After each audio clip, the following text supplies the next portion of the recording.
Let me know. Okay, lovely. So as Gurpreet mentioned, I will be talking about the art of client onboarding.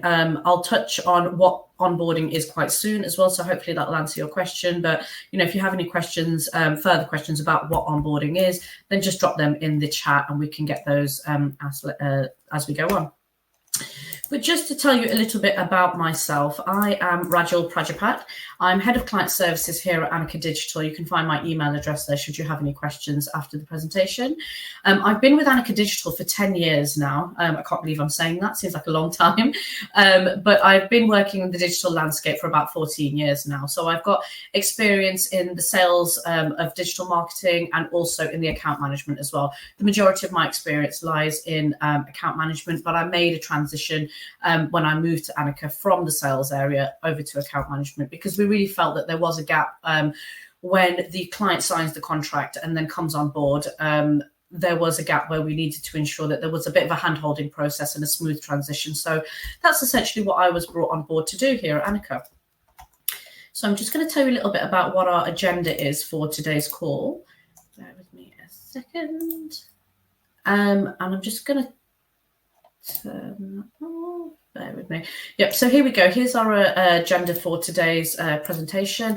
I'm going to be talking through creating a lasting first impression, what that really means in terms of communication, onboarding milestones, so certain elements of onboarding that you need to consider when you are working with a client for the first time, hints and tips, so that will cover making a personalized experience, and again talking about communication and the process and transition, and then we talk about some top takeaways from there.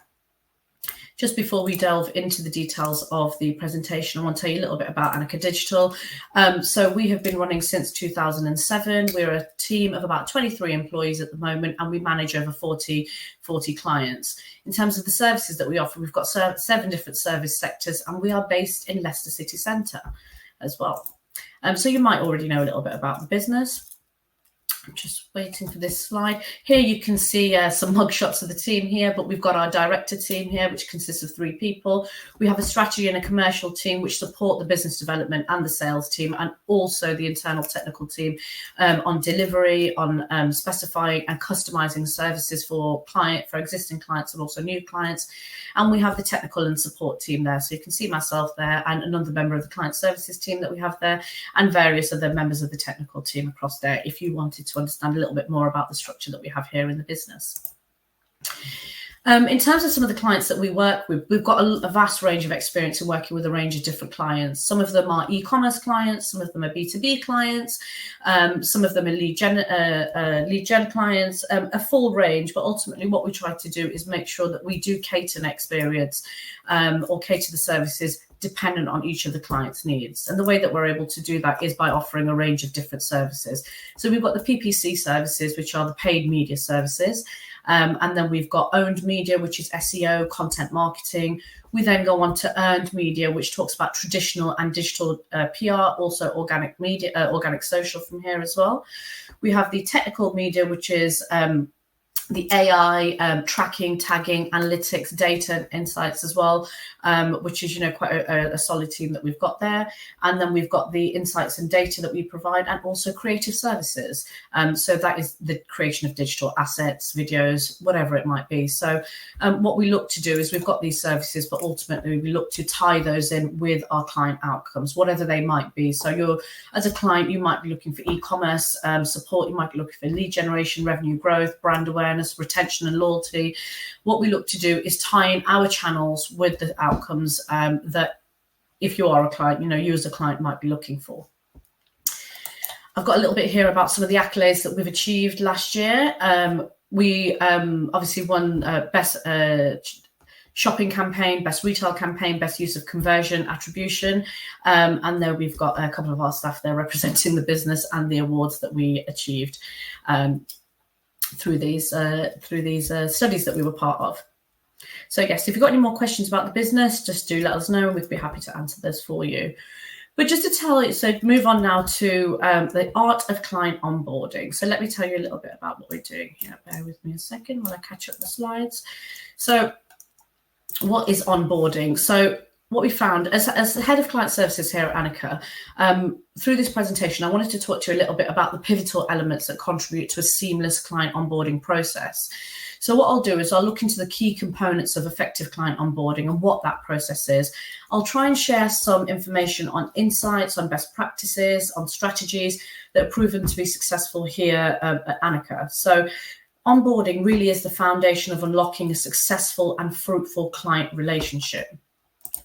What onboarding is, and I know somebody had this question here, it is that initial process where the sales team hand over to the internal delivery team. And it's the internal delivery team who are going to be working on the day-to-day deliverables of the project. So this is the team that we find that really is the linchpin for communication and will be driving the long-term relationships. So onboarding is that stage when the sales team make that transition once the contract has been signed, and it's that critical transition over to the onboarding team, because ultimately the sales team, the business development team will dip out at this point and they'll be handed over to a new team, or the client will be handed over to a new team that they essentially may not have spoken with before.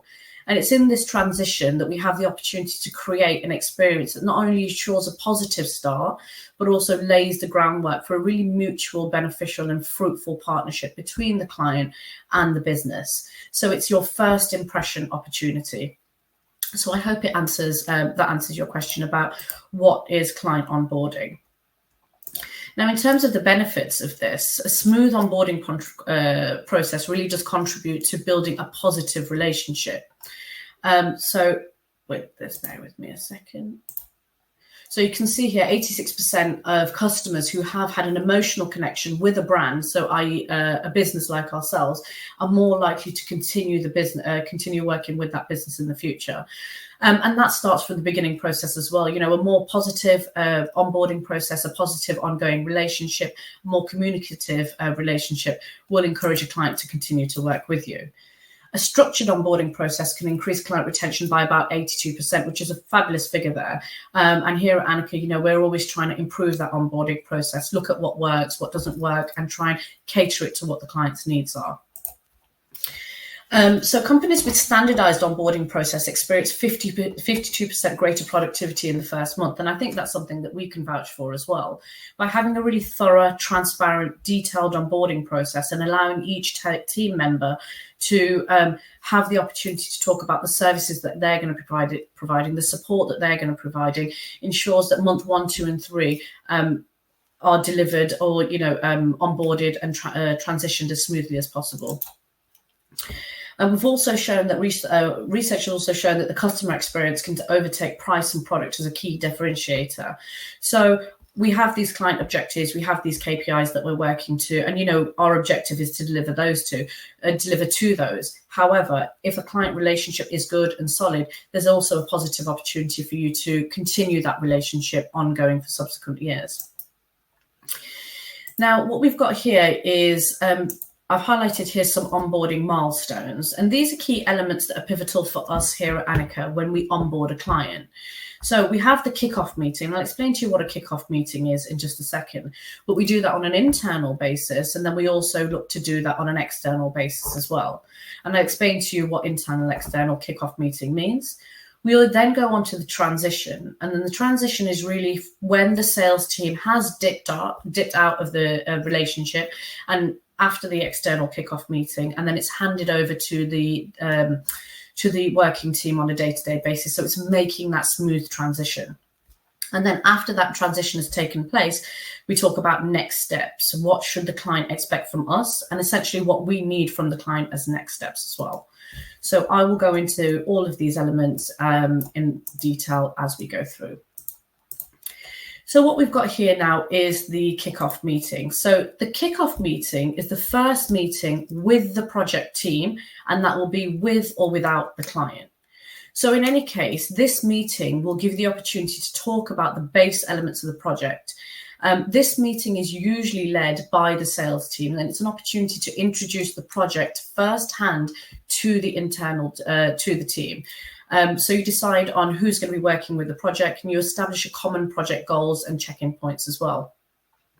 So it provides a grounding for a solid base, whether the introduction be to the internal team or the external team. And when we talk about internal team, we're talking about handing over from the sales and the business development team to the day-to-day deliverable team. So here at Anicca, we're talking about the business development team and the sales team handing over to the PPC team that are delivering, the organic sales team, the social media team, the analytics team, whatever the project is. These are the people who are going to be involved in the internal kickoff call. When we're talking about the external kickoff call, we're talking about the client. So that meeting would include the BD, the sales team, and anybody involved in the ongoing project, and anybody from the client's team that's going to be involved in the delivery of the project as well. One thing you want to make sure at this stage is make sure that you have a clear chairperson overseeing each of both of these meetings. Here at Anicca, we have project managers or client account managers or relationship managers, you might call them, and that would be my role. So ultimately, my role is to chair or oversee this meeting, make sure that we get clear objectives, whether that be internal, external, and make sure everybody has an opportunity to talk about what solution and what benefit and what their deliverables are for the project. So in terms of an internal kickoff meeting, bear with me a second, just change my slide there. Yeah. In terms of the internal kickoff meeting, this is an opportunity for the sales team to firsthand share everything that they know about the client. And this contributes to building a well-informed internal team. So it offers a solid foundation for a really effective collaboration. And it's crucial to make sure that the entire team working on the project is really, really well informed before you introduce the client to the team. So the sales team, this is their opportunity to provide a clear understanding about the intricate details of the project. What was discussed at the sales process? Are there certain expectations that the client has? Are there certain ways that the client has of working? What is the key deliverables for the project, and what is the internal team expected to deliver? One of the key benefits of doing this, and one thing I think really, really helps, is it reduces the risk of really awkward moments when you have that external kickoff meeting. And it just ensures that you're creating a collaborative environment as well. So briefing the team sounds like a standard process. It sounds like something that you'll do, but making sure that you provide the team with a comprehensive summary about the project, about the company, about the client in advance has proven to be a really, really valuable use of time internally for us. In terms of on an internal basis and who's going to be involved in that meeting, it's going to be the sales team or the BD team, and it's going to be the project team. So that will be a client account manager and the day-to-day delivery team. And as I mentioned, it's an opportunity for the sales team to offload absolutely everything that they know. So we want to talk about contract terms, services, client expectations, KPIs, goals, objectives, anything the sales team know about competitors, the company history, marketing, the business growth, and that will help the internal team then to talk about any potential delays that they might have, any pitfalls, and talk about solutions for those as well. So that's your opportunity to have an open conversation internally about the project, about the expectations, and then try and find solutions so that when you go into that external meeting, everybody knows what they're expected to talk about. Everybody knows about the project, and you've got solutions in place should you identify any pitfalls or potential delays at the first stage. Just a little bit there about the internal kickoff call. So here at Anicca, what we do is that internal kickoff call is led and hosted by the sales team. The sales team will set up the internal kickoff call, and that's their opportunity to share everything they know. After the internal team have talked about what they know about the business and about what the contract is, the project team then follow to talk about what they're going to be delivering on. And once everyone has shared their information, we then go into talking about preparing for the external kickoff call. So we agree project plans, we determine what the initial deliverables are, we look at timelines. So we agree on what's going to happen within week 1 and 2 or month 1 and 2, depending on the scope of your project. We talk about anything that we need from the client. So we have a task list ready to ask the client for things that we need. That might be access to certain softwares or platforms. It might be assets or creative that we need. We might need certain copy. Is there data that we're missing, or is there certain information that we need before we can continue to work on the project? So this is an opportunity for the lead on the project, so the client account manager or the chairperson, to prepare an agenda, list discussion points, and make sure that we've got a list of actions ready for that external kickoff call. So then we move on to the external kickoff call. And this is, oh, sorry, have I changed slides there? Yeah, there we go. I'll show you, there we go. So I missed the slide there. So yes, so this is where we move on to the external kickoff call. So ahead of the onboarding process, it's always quite useful to introduce the account manager or the client account manager to the client. And what that does, it just allows a little bit of a familiar setting when you have this external kickoff call. The external kickoff call is very much the case where the sales and the project team introduce themselves to the client. And this is the first contact that the client has with the day-to-day delivery team in most cases. It might be the case that sometimes the delivery team has been part of the sales process or the business development process, which is great because they would have already created that relationship. But on other cases, it might be the case they don't know who certain people are. So Anicca's process here is that the business development team would set up the external kickoff call and introduce the account manager to build that rapport. Other processes might be slightly different. So it might be the case that once the contract is signed and then it's handed over from the sales team to the client account manager or the external team, and it's then their responsibility to make that relationship and set up any further communication from there. But whatever the process is, this is your first open door contact with the client. So you want to make it as smooth and as clear and as communicative as possible. So when you have this external kickoff call, it would be ideal to have this meeting in person because it's a great opportunity to meet with the client. But as you know, post-COVID, relationships are slightly different. The way that we do things is slightly different. So more times than it might be an online kickoff call. By doing the meetings online as well, it just means that you might be able to have them a little more quickly than you might be able to do in person. But it's an opportunity for you to discuss the project and meet the team. For the client, to discuss the project and meet the team. You look at, you review the expectations for the project. So you talk about goals, you talk about KPIs, you talk about what the expectations are, confirm the deliverables, talk about timelines, discuss budgets, anything that you might need. But ultimately, you want to make sure that you've had a smooth transition from the internal team, from the sales team, the team internally are fully aware of what their expectations are. And then we are now introducing to the client team. So make this a really, really positive, make a really positive impact here so that you're making a lasting impression to the client. And, you want to keep things quite positive. So, you don't have to make it always so formal. Try and make it conversational and talkative as you go through it as well. I wanted to touch on some onboarding hints and tips here. And these are some best practice methods that we use here at Anicca that we find works well for us. And I wanted to share those with you. Bear with me a second. So introductions and expectations. So when you have your internal or your external team, when you initiate introductions, focusing on giving each team member the opportunity to provide a comprehensive introduction to themselves really does break the ice. The client, as I mentioned, might have previously interacted with only salespeople, maybe business people, maybe strategists, but this is their introduction to the working team, and it's more than just a routine process. It might sound pretty straightforward, but going around the room and introducing each team member, it is a really, really deliberate action. It opens the door to a meaningful relationship between the client and the day-to-day delivery team.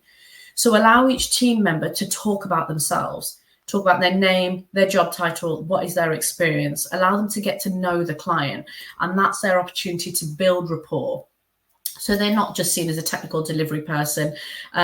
They then have the opportunity, it sets the stage for the call moving forward. And again, it gives that collaborative environment for the ongoing working relationship. As I mentioned, it sounds like a really standard process, but it is something that we found that works really well for us to break the ice with the client and with the ongoing delivery team. Something that we've also liked to do, and this is staple in terms of our onboarding process, is open the floor. So an integral part of our client onboarding process is that we open the floor to our clients to personally introduce their company to the team. And this introduction serves as a really, really valuable exchange. It allows the clients to share insights into their business. It really helps to set the foundation for partnerships that's built on transparency and shared commitment to the onboarding process. So we open the floor. We ask for an introduction to the company. So we say to the client, you've learned about the business. We know what we're working. You've learned about Anicca. You know who the working team is. But at this stage, can you tell us a little bit more about your business? Tell us about your missions. Tell us about your goals, your challenges, your pain points. And then we can look at obviously making sure that we match whatever your expected solutions are from here. It might be the case that they would have done this already with the sales team, but what it allows them to do is, and everybody loves a stage, a client loves to talk about their business. So that's one thing I've learned. So it gives an opportunity to talk about what their expectations are and what solution they're looking for. And when you have this, when they have the stage at this point, ask open questions to engage and then create an ongoing discussion about the business and relate those discussion points back to the project. One thing you want to do is any feedback that they give you is you make sure you act on that feedback, because you're having an open discussion about the client's pain points and then you're looking to give them solutions. Make sure that you do continue to act on that feedback and then deliver from there on as well. So giving that spotlight opportunity, opening the stage, asking the client to talk about their business is a really, really pivotal point for us and a key point on our onboarding process. As I mentioned, client might be nervous or might think twice about, well, I've already shared this information with business development, but you want to focus on making sure that the delivery team firsthand is aware of any expectations of the client. And we found that this works really well. We then change that perspective and then we move on to giving each of the delivery team members, and when I say delivery team, we're talking about the technical PPC account manager, we're talking about the head of, the paid social team, the PR team, whoever is working on the day-to-day project. We want to give them the opportunity then to talk about what they're going to be delivering. So here at Anicca, we ensure that each team member is that's involved in the project will have a dedicated moment to thoroughly outline exactly what their responsibilities are in the initial phase and the following months on this particular project. So they talk about their role, they explain their contributions to the overall project, and they clarify the services that they're going to be delivering for this particular contract. So we find that this really breaks down. This really provides a breakdown, shall I say, of transparency and sets clear expectations for the client, regardless of what the project plans are, regarding the project plan, shall I say, and the project plans moving forward. What we find is that each team member has that opportunity to talk about the part that they play. They talk about what deliverables they're going to be delivering and within what timescale, and they also have what's quite important is to make any requests. So the PPC request might be different from the PR request. The PR request is going to be different from the social request. So by making these requests, we're also creating a list of actionable tasks moving forward, and it's the responsibility of the chairperson, or shall I say the lead person on the account, to make a list of those actions, and then that will work as a task list moving forward to keep the project moving forward. At this point as well, each person might also address KPIs. So while initial focus at this stage is on the project rollout and the setup tasks, we also want to touch on the concept of key performance indicators. And these are the KPIs that are essentially the end deliverables. This just helps to make sure the client knows that these KPIs are at the forefront of what we're aiming to deliver and at the forefront of the delivery team's mind. It just acknowledges that some project success metrics will become apparent a little bit more later in the rollout phase, but it's not something that we've forgotten about. It also then allows us to make sure that we align the project expectations with the client's objectives from the beginning. Some clients might come in and say, right, what are you going to deliver? I expect these results at this point. And this is the chance and this is the opportunity for the internal team to say, right, well, there's a rollout phase. This is what we're going to do in the rollout and the setup phase. And then we will get to a point where we're looking at day-to-day delivery from there on. Another technique that we have found works quite well within Anicca here is an opportunity to what we call identify success. So we create a list of ideal and red flag performance techniques. So while we're having that open floor conversation with the client, we give the client an opportunity to tell us what success looks like for them and what an unsuccessful investment or project might look like for them. And it's a black and white it's a black and white process. Some of the unsuccessful points might make, might be difficult to discuss, but it's really, really important to gauge goals, expectations, and look at what ideal outcomes for the project are going to be. And then we can discuss how you or the project team can work together to make an actionable and achievable list of how we're going to go about achieving those. By creating a list of ideal results or performance, we know what it is that we're working towards. And then we also then have the opportunity to create a list of red flag performance or relationship characteristics to watch out for. And once we have that list of red flag performance or relationship characteristics to watch out for, this will help us to keep on track, make sure that we're keeping on track and off track to quickly identify red flags as well. So we've got that list of red flags, and if at any point we feel things might not be going as well as we had hoped, which we have to admit, on some cases some occasions this is the case, we have that list of red flags that we should be watching out for, or characteristics or changes in characteristics from the client, certain things that they're raising that we need to watch out for from there. And as I mentioned, it just gives us that opportunity to understand really what the client is looking for. You might want to also ask them, why they left their previous agency or why they have decided to come to an agency. Ask what it is that they're looking for. You might, on the list of achievables or goals or ideal expectations, it could include KPIs. It could talk about service levels. So the client might talk about the level of service they expect from us. You might talk about communication, how often they expect to hear from us, how often they're going to get in touch with us. And it will talk definitely about deliverables as well. So it works as a good reference point for the client to talk about client concerns and also address relationship management as well. So this ideal and red flag, again, it's an open conversation with the client. So there's no harm in asking what their expectations are. In line with that as well, something that we have here at Anicca, and many businesses have them running in the background as well, is what we call service level agreements. So service level agreements, or in short, are SLAs. So SLAs, as you know in the industry, define a level of service that's expected between the client and between us as an agency as well. So they define clear metrics and responsibilities and expectations. It also talks about a standard operating procedure as well.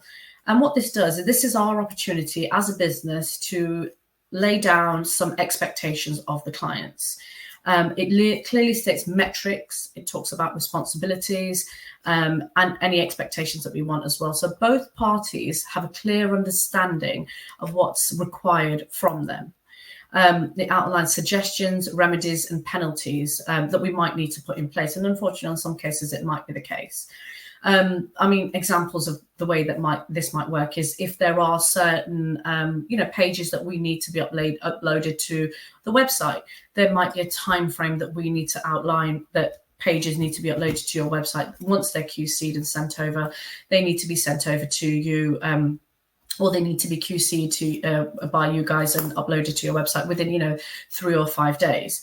It might be the case that the client will get in touch with us with urgent expectations, and we will put an SLA agreement in place or SLA note in place to say that we will get in touch with you on any urgent expectations within a 2-hour window. Sometimes we're in meetings, sometimes we're working on different projects.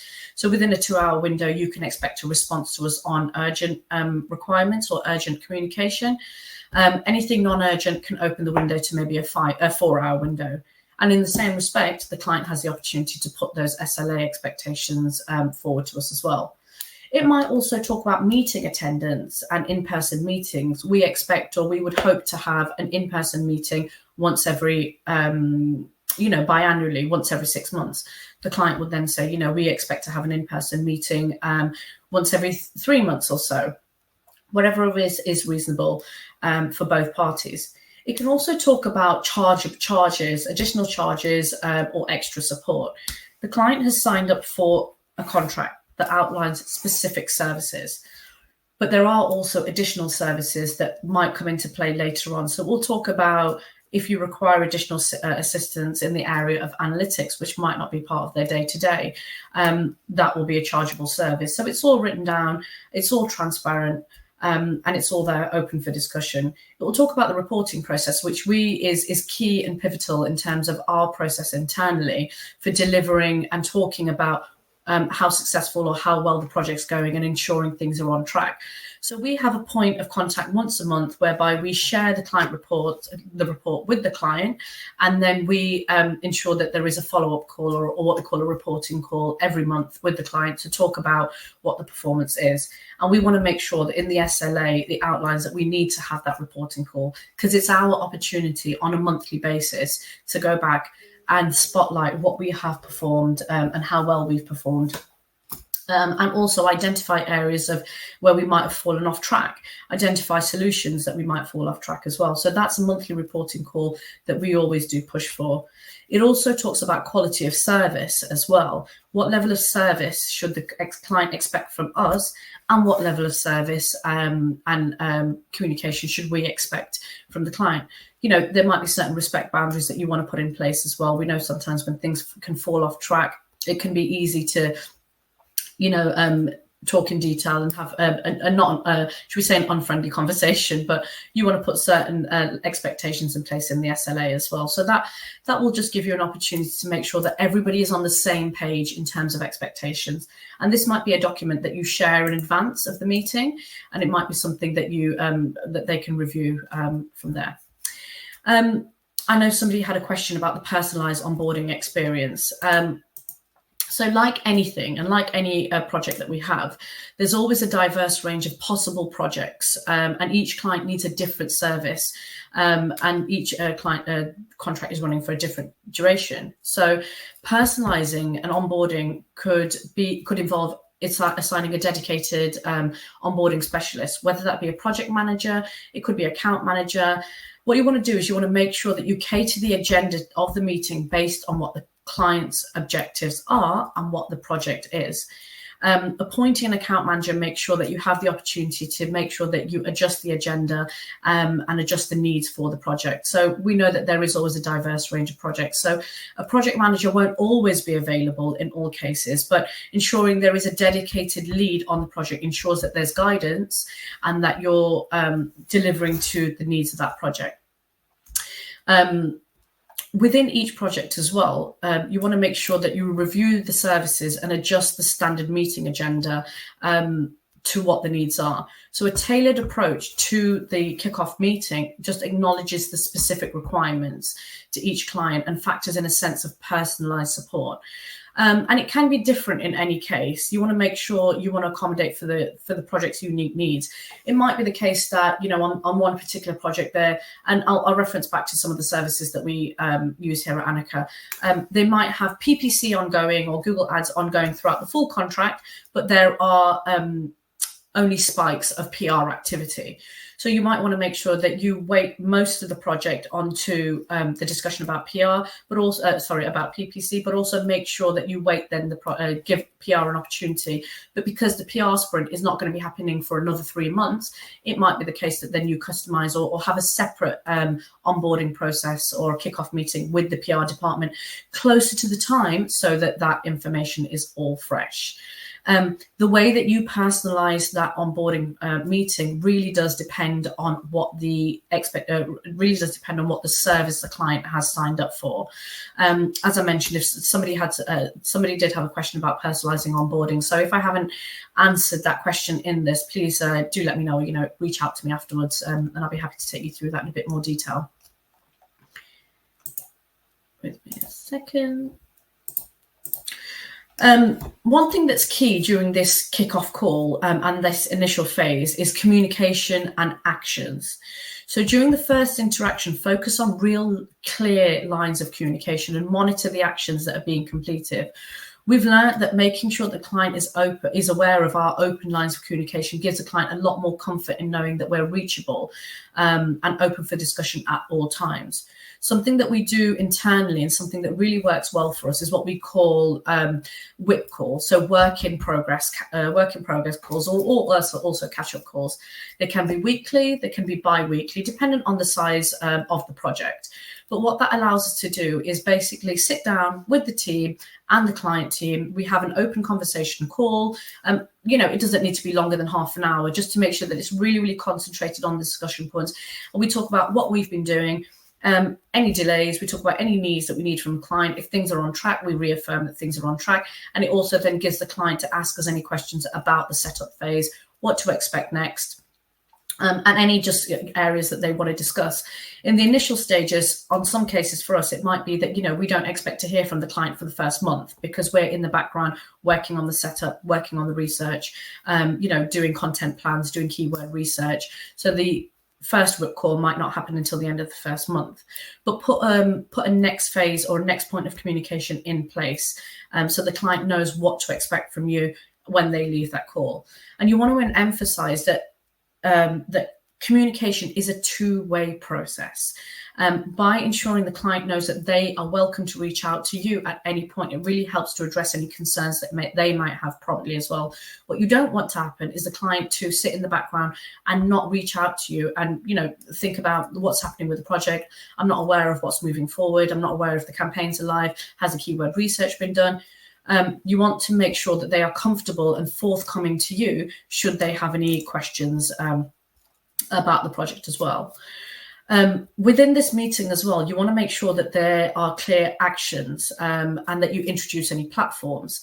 So introduce any collaborative platforms that you might be working on. So internally, we use ClickUp to manage tasks. We use Teams as a communication point. Does the client want to introduce any, have their own Teams chat?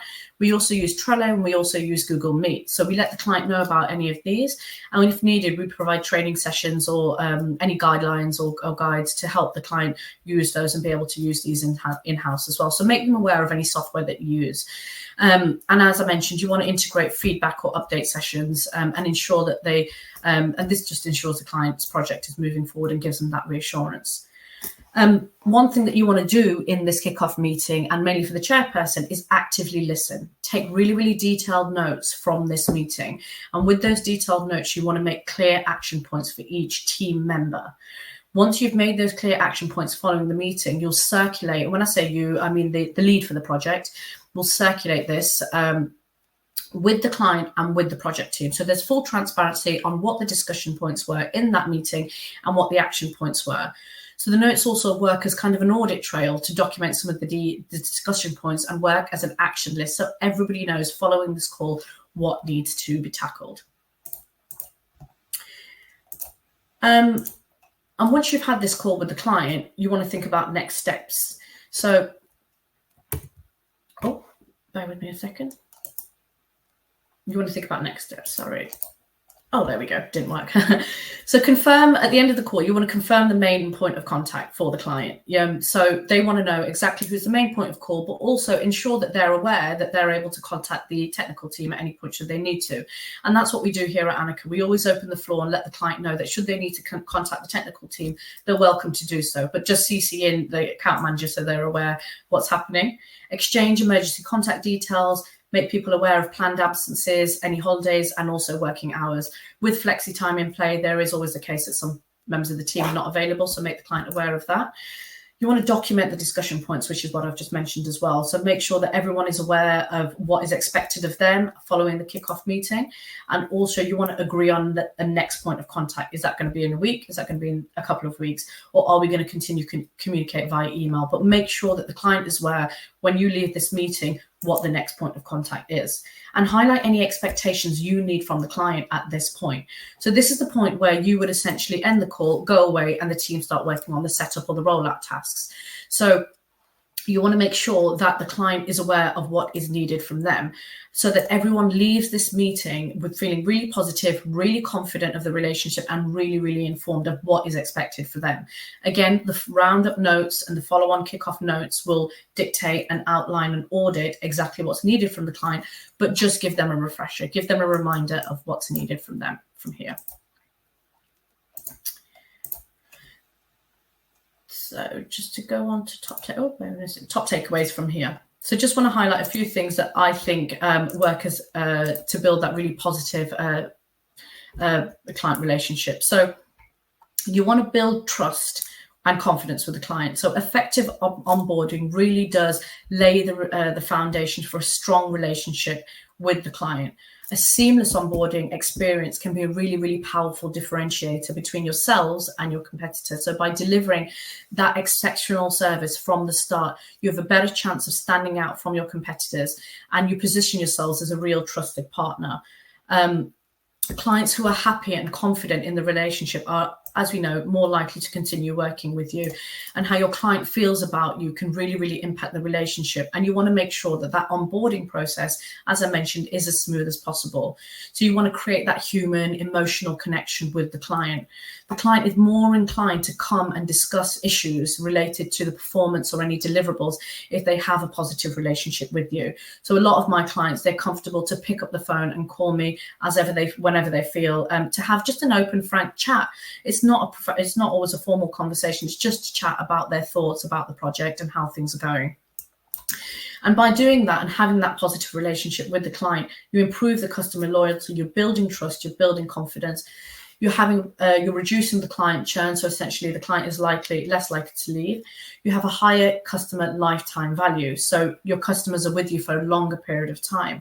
And smoother communication essentially builds a more confident platform to discuss the project and anything related to that project, and whether that be good or bad. And ultimately, you've got happier clients. So although they are your clients, you're working with them on a daily basis. So you want to make sure that everybody is happy and they're comfortable and confident working with you.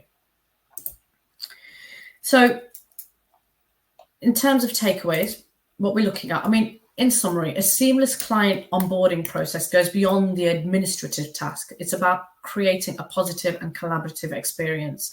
So by focusing on the clear communication, the personalized approaches when it comes to that kickoff point, and continuous engagement, whatever your business, whether you be a digital marketing agency, whether you be any kind of industry business in the industry, you can ensure your client feels valued right from the start. And this sets the stage for a really successful and enduring relationship. Invest into a well thought out and structured onboarding process. So this might be something that you want to take away. Really think about, how are we onboarding our clients, and how can we make this experience more process driven and more structured and more positive for our clients. It's going to really help to ensure that you solidify that relationship and create a positive foundation for that ongoing customer relationship. Again, an onboarding process ensures transparency, and that's transparency for the internal team, so they know what's expected from them, and also you manage the expectations for the internal team and the client as well. One thing you want to ensure is when the client comes away from that external kickoff call, they are fully informed, they know what the internal team is going to be working on, what to expect in the coming weeks, and they know what is expected of them. As I mentioned, it might be access, it might be input, it might be feedback. You might need to set up a second follow-up call for different departments so they can really hone down on having a detailed conversation. But as I mentioned, again, finally, you want to focus on clear communication, that personalized approach and continuous engagement. So always make sure the client knows when to hear from you and what the next steps are. So I hope that covers everything and answers a lot of your questions in terms of what I've gone through today. There is so much more involved in the client onboarding process and so many more different elements, but I wanted to just have an opportunity to touch on some of the key tips that we use here at Anicca and what we think is pivotal in that onboarding process from an internal and an external perspective. So yeah, I hope that helps. I'm happy to open the floor to any questions anybody might have now.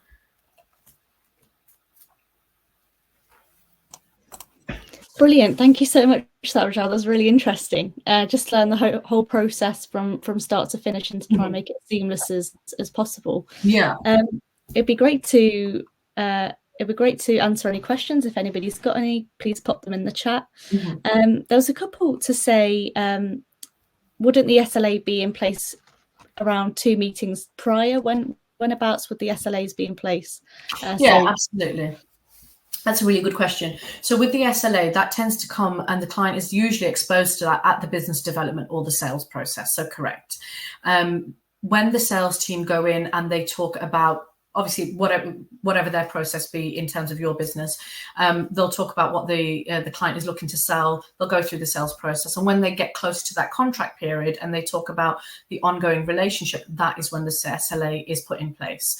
And if the client has any points they want to raise about the SLA that are in place, then we can talk about them at the sales process or the sales stage, and then we can build them then into the ongoing onboarding process at that point as well. So hopefully at this point, yes, they should already be aware of the SLA, but again, it's just reiterating these are the terms, and this is what we're working towards. It's not usually a big part of the conversation on onboarding.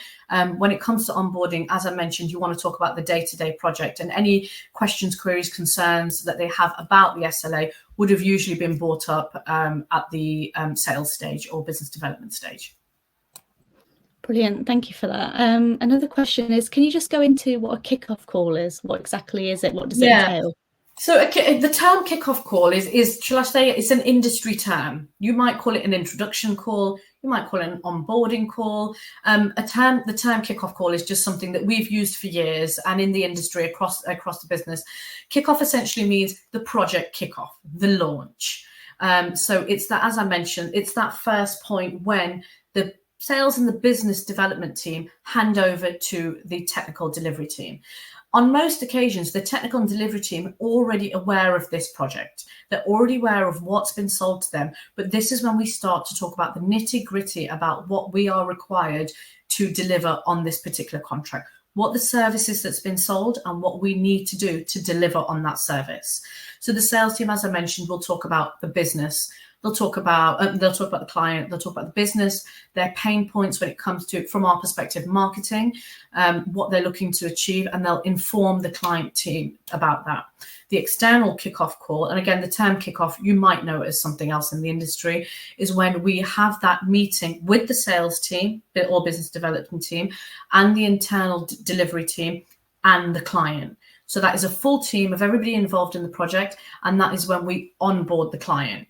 Essentially, when we onboard the client, we talk about what we're going to be delivering. We're going to talk about the project details. We're going to talk about what they can expect to us, what we expect from them, and essentially make that transition from sales or from a prospective client to an existing client. And that is essentially, as I mentioned, the kickoff or the onboarding process. I hope that answers the question.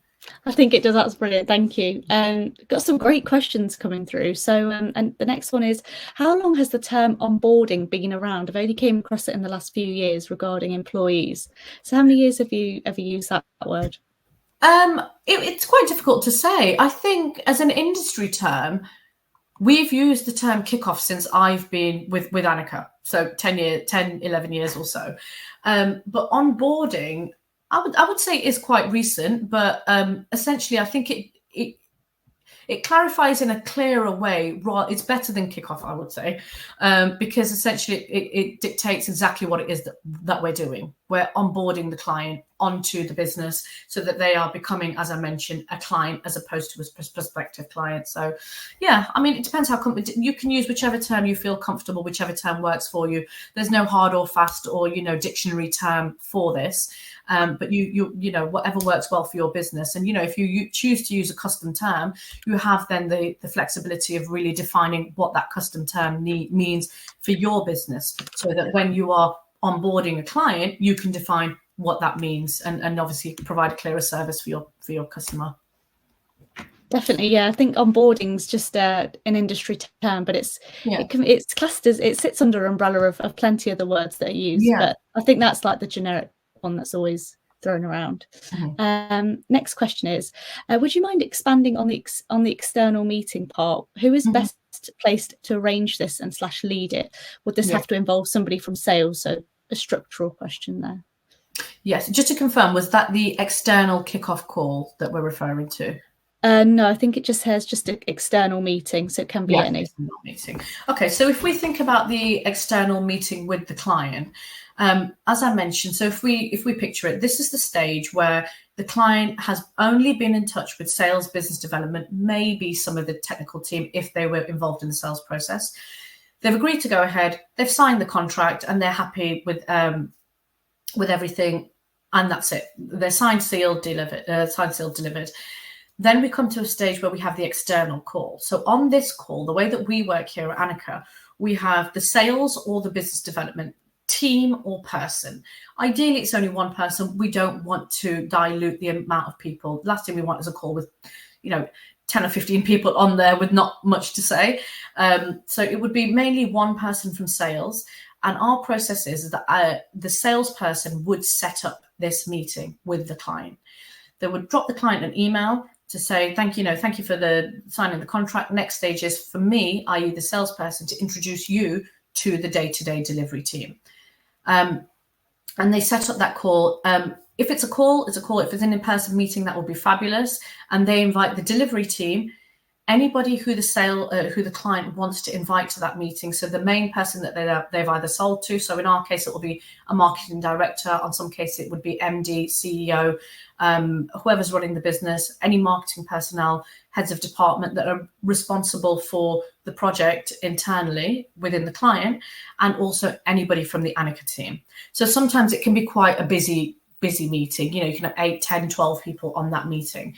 And it's that meeting that we would set up to transition the client from the sales. So at the end of this meeting, after the salesperson has introduced the team, the client has spoken about their business, their expectations, their goals, pain points, and had a conversation with the delivery team. The delivery team has talked about what they're going to be doing, talked about what the next steps are, talked about actions and what to expect from the client or the delivery team in the next coming weeks. The salesperson would essentially transition out. That would be their point at this call to say at the end of the call, it's been great working with you. Thanks for working with us and choosing us as a partner. I'll hand you over now to the project manager or this delivery team, and they will take the lead from there. And that's the way that external contact would work. I hope that answers. Brilliant. That did, yeah. Thank you for that. Got quite a few great feedback comments just saying it was a really helpful session. We've got a couple minutes left. While we're still waiting, I'm just going to pop up our offers. Thank you so much, Rajal. That was so brilliant. We really appreciate any feedback. So I've just popped up our Google reviews there. So we really appreciate any feedback given. And then also I'll pop up our reviews.io there as well. So hopefully that should have popped up on your screen. But thank you so much, Rajal. That helps so much. I think everybody's leaving great comments just to say how much it's helped them and how insightful that was. So thank you for breaking the whole structure down for us. Oh, lovely. No, it was a pleasure. I'm glad that you had the opportunity. And as I mentioned, I hope you did find it useful and it does help you in your business. Definitely. Thank you so much, Rajal. The handouts are in the handouts section, so this is your last chance to grab the PDF. And also the recording will be available in a couple of hours' time. So thank you very much for joining, and we'll see you next week. Thanks, guys. Take care. Thank you. Bye. Bye-bye.